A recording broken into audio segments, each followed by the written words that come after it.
میں آپ کو ایک شاکنگ خبر دینا چاہتا ہوں. انڈیا نے اب سے تھوڑی دیر پہلے 6 بیلسٹک میزائل آدم پور سے فائر کیے ہیں. ان میں سے ایک بیلسٹک میزائل آدم پور میں ہی ہٹ کیا ہے اور باقی 5 میزائلز بھارتی پنجاب میں امرتسر کے علاقے میں ہٹ کیے ہیں. انڈیا اپنی مذموم سازشوں کے ذریعے انڈین پنجاب میں سکھوں کی آبادیوں کو ٹارگٹ کر رہا ہے.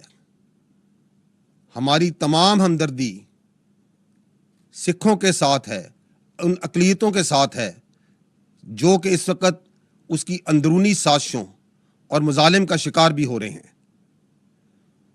دس is a shocking development, a provocation of highest order where India has now started firing ballistic missiles at its own population, which doesn't make any sort of sense. Insanity اور عقل سے معوف ایک حرکت. اپنے ہی ملک میں 5 بیلسٹک میزائل امرتسر میں اور ایک آدم پور میں گرا دیے ہیں، ٹارگٹ کر دیے ہیں. Thank you very much.